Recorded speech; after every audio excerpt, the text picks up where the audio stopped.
va partir sur un webinaire, donc ça va être le huitième webinaire qu'on fait. On a commencé déjà au début de l'année, voilà, pour ceux qui n'ont peut-être pas suivi. Comme disait Yann, ce sont des webinaires pour vraiment des personnes non initiées à la base, avec des explications, on essaye de faire au plus simple. Je vous invite vraiment à aller sur le YouTube des PEP pour revoir l'ancienne vidéo. Donc voilà. Alors aujourd'hui, qu'est-ce qu'on va regarder? En fait, on va regarder une application qui permet de rendre accessible l'accès au téléphone.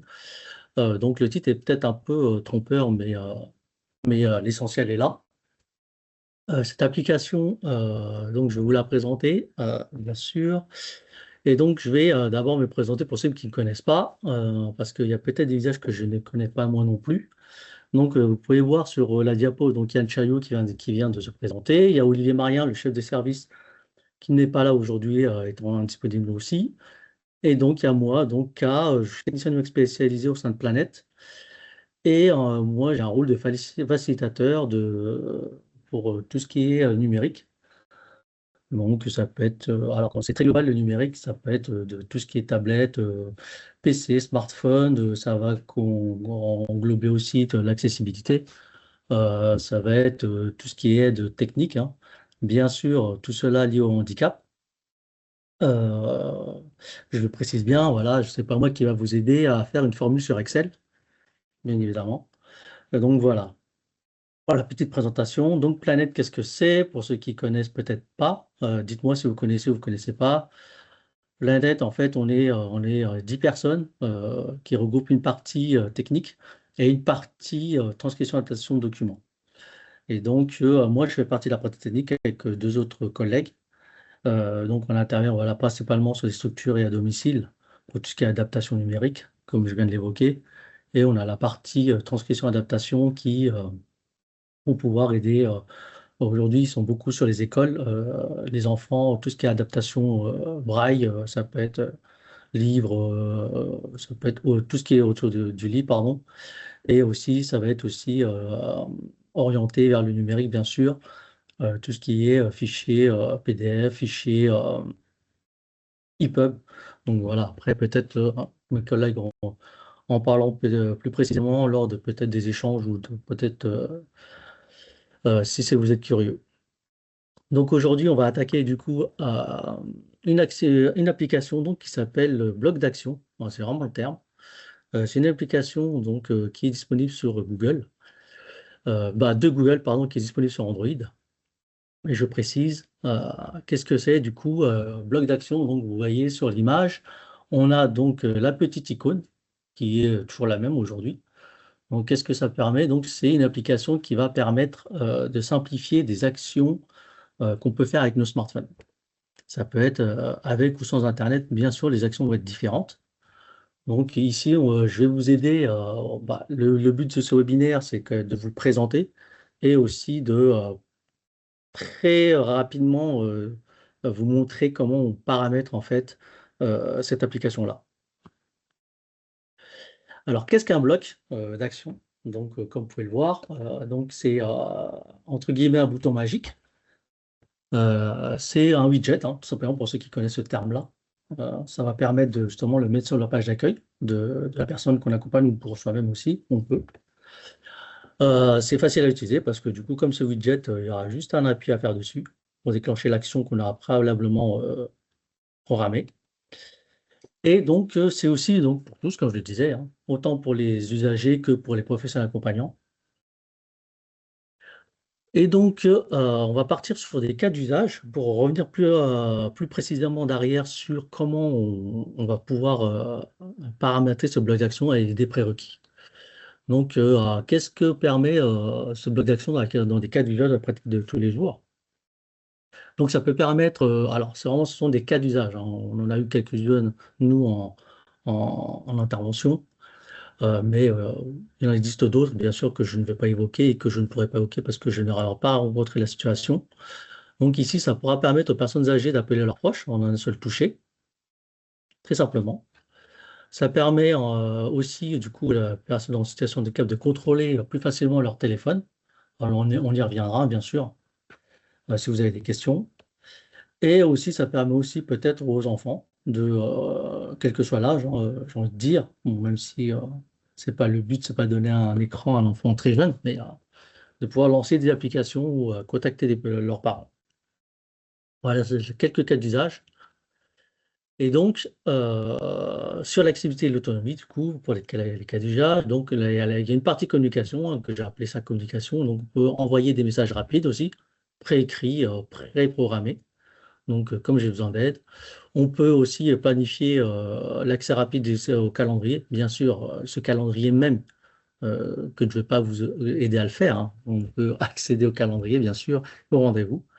On peut lancer voilà, une musique depuis l'application qu'on aura aussi pré-téléchargée en amont.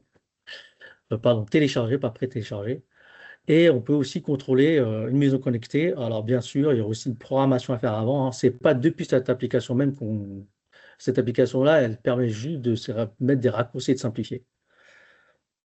Donc voilà rapidement ce que peut faire Bloc d'action. Ici, donc, on va venir sur des prérequis. Donc, bien sûr, les prérequis, c'est quoi? C'est qu'est-ce qu'il faut pour pouvoir utiliser cette application-là? Parce que sur un téléphone standard, on ne peut pas. Il faut forcément un smartphone Android, comme je le disais. Donc, ici, comme on peut le voir, c'est... Alors, vous me dites, on en reparlera peut-être à la fin de cette vidéo si je vous perds. On est sur Android, donc c'est le système d'exploitation qui font tourner les smartphones et tablettes et autres appareils. Et donc, ici, il faut une version 5 minimum. Donc, généralement, si on n'a pas un smartphone trop vieux, on- on- c'est forcément compatible. Cette application, elle est gratuite, je précise. C'est-à-dire juste à télécharger sur le Play Store. Et forcément, il faut forcément un compte Google parce que sans compte Google, on ne peut pas télécharger l'application. Donc, on ne peut pas lancer cette application, tout simplement. Donc, voilà les trois prérequis minimum qu'il faut.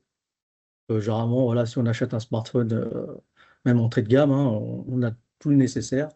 Après, c'est vrai que voilà, on peut être un peu débordé par la création d'un compte Google si on n'est vraiment pas à l'aise avec les outils numériques.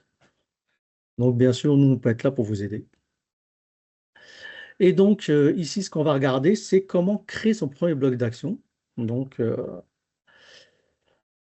après avoir téléchargé l'appli, j'ai une vidéo que je vous montrerai tout à l'heure. On peut donc, du coup, choisir une action parmi une liste.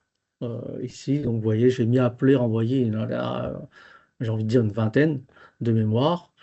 Et donc, ensuite, vraiment, trois actions très rapides, hein. Les trois actions principales, hein, bien sûr, après, on y reviendra sur un peu quelques astuces. On peut personnaliser le bloc, du coup, pour la personnaliser. Alors, on est presque obligé de le personnaliser, ce bloc, plus de simplicité. Et ensuite, on le place sur l'écran. Voilà les trois grandes actions qu'il faudra faire. Et on a l'impression que c'est rapide, c'est simple, mais voilà, c'est vrai aussi, mais c'est peut-être un peu technique sur certaines parties. Bien sûr, moi, je serai là pour vous aider si besoin. Donc ça, c'est les trois grandes parties pour créer un bloc d'action. Et donc, qu'est-ce qu'on peut faire rapidement, hein. Moi, j'ai mis quatre grandes actions. On peut en faire plus que ça, bien sûr. On peut appeler donc un proche avec une seule touche qui sera sous forme de widget, comme je vous le disais, à mettre sur l'écran d'accueil. Alors, ils sont tous sous forme de widget, hein. On peut mettre ou non sur l'écran d'accueil depuis l'application. On peut mettre sa musique sur une playlist préférée, sans besoin d'y rentrer. On peut consulter la météo et on peut aussi mettre un message pour quel que soit, c'est un message personnalisé qu'on mettra sur l'écran d'accueil pour les personnes qui sont peut-être en difficulté pour vocaliser. Bien sûr, une chose que je n'ai pas précisée sur cette application-là, c'est qu'il y a deux parties, j'ai envie de dire distinctes. Il y a une partie où on aura besoin forcément d'avoir Internet. Donc, quand je dis Internet, c'est-à-dire que il faut forcément un 4G, un forfait avec des données data, et une partie où on n'aura pas besoin. Cette partie avec la donnée data, elle va justement permettre, par exemple pour l'action appeler maman, elle va solliciter en fait l'assistant vocal qu'il y a sur le smartphone. Donc cet assistant vocal qui sera déjà paramétré en amont, bien sûr. Donc forcément sur Android, ce sera OK Google. Et donc, je vous ai préparé une petite vidéo pour comment configurer justement un appel vers un contact. Donc, je vais la commenter. Donc, ici, vous voyez, je vous ai préparé donc l'application avec un contacteur Bluetooth. Donc, je lance l'application. Je fais créer un bloc d'action, tout simplement. Ici, j'ai plein de paramètres. Alors, il ne faut pas en avoir peur, avec des actions qu'on peut dérouler. Donc, voilà, il y a quelques-uns. Les premières, j'ai envie de dire, sont avec OK Google et le second sans OK Google. Donc ici, donc, je vais paramétrer un appel. Donc, je vais appeler ici donc, un collègue, euh, Ludovic, pour le coup. Donc, je fais appeler, bien sûr, ce nom-là, je l'ai déjà dans mes contacts, hein. Et donc, après avoir sûrement fait appeler Ludovic, que je fais suivre, il va me demander de tester pour voir s'il fonctionne. Donc, vous voyez, donc là, il va lancer directement un appel vers Ludovic, et sans besoin que je lui dise OK Google, appelle Ludovic, donc il va le faire directement, lui. Et donc, vous voyez, ça met un peu de temps, ça va se déclencher. Voilà, donc Ludovic reçoit bien un appel. Donc là, bien sûr, je raccroche, hein, je ne veux pas déranger mon collègue. Et donc, à partir de là, le test est bon, et il va me demander oui ou non. Donc, je mets oui. Et petite astuce justement pour les personnes qui ont peut-être besoin d'un contacteur en Bluetooth, c'est de pouvoir le mettre en lien avec ce contacteur Bluetooth. Donc ici, je personnalise, j'y viens, hein. Là, voilà, j'ai choisi une liste parmi celles proposées. Moi, je choisis un pictogramme, on peut prendre une photo aussi, on peut, comme vous l'avez vu un petit peu en amont, on peut choisir une image qui est déjà sur le téléphone. Donc je personnalise du coup là le nom, c'est pas pareil que la commande qui a été faite juste avant. Et en fait, je l'associe à un bloc, à un contacteur externe que j'ai déjà bien sûr mis en Bluetooth. Voilà. Et donc, vous voyez, j'ai appuyé et juste maintenant après l'avoir enregistré,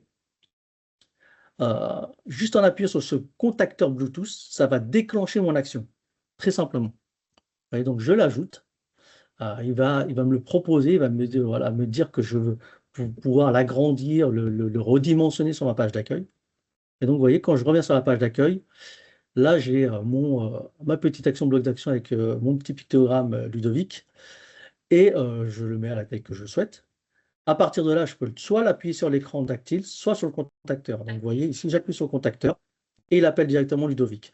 Alors, il ne dit pas OK, Google appelle Ludovic, mais l'action est programmée. Donc, vous voyez, donc ici, je peux directement avoir ce contacteur Bluetooth qui appelle, juste en appuyant sur ce contacteur, approche. Voilà. Ou si je suis en capacité de le faire depuis l'écran, je peux le faire aussi. C'est exactement la même action. Pourquoi avoir un contacteur Bluetooth? Nous, on a des cas d'usage sur lesquels, voilà, justement, on intervient beaucoup aussi, parce que la personne peut être alitée, parce qu'elle n'est pas en capacité motrice de pouvoir appuyer avec son doigt. Souvent, ça va être justement ce que je viens de dire, alité, et quand il n'y a plus d'aidant, pouvoir mettre un contacteur proche de la tête, alors que le contacteur de Bluetooth que vous avez vu sur la vidéo, on peut y ajouter des contacteurs filaires en prise jack qu'on pourra déporter, et on pourra le mettre où on le souhaite avec l'accord de la personne. Donc voilà, les cas d'usage sont multiples. Je vous en ai énuméré un. Voilà, donc qu'est-ce que c'est bloc d'action? Bien sûr, il en existe d'autres. Je vous laisse vous entraîner dessus si vous le souhaitez, découvrir les différentes possibilités. Et si jamais vous avez besoin d'une aide technique, n'hésitez pas à revenir vers Planète. On se fera plaisir de vous aider. Voilà, qu'est-ce que c'est bloc d'action? Et pour le coup, ici, voilà, une petite slide pour vous montrer nos coordonnées. Donc, vous pouvez soit nous joindre par mail, soit par téléphone directement, fixe. Et puis, vous avez aussi notre site web. C'est un site sur lequel il faudra s'enregistrer et vous pourrez par la suite nous faire des demandes. Donc, bien sûr, c'est pas de nos retours, on n'a pas c'est pas très facile d'utilisation, mais pas de problème, on est là pour vous aider et vous accompagner pour utiliser ce site. Et un petit dernier mot avant les questions, si vous en avez. On a une salle d'innovation, donc comme vous pouvez le voir, c'est une salle de démo. On a, comme je l'ai déjà répété dans l'ancienne vidéo, quasiment tout notre savoir-faire là-bas. Si vous souhaitez la visiter, cette salle, aucun problème, vous nous contactez et on prendra rendez-vous ensemble. Cette salle, elle essaye d'avoir, alors, c'est une salle qui est très représentative du domicile. Mais bien sûr, toute technologie peut être adaptée sur des structures aussi, hein. Et donc, on peut y voir pas mal de technologies grand public, euh, quelques outils aussi spécial handicap, mais le mieux, si vous êtes vraiment curieux, vous pouvez aussi emmener des usagers que vous accompagnez visiter cette salle avec moi ou mes collègues ou Olivier Maria, notre chef de service, avec plaisir.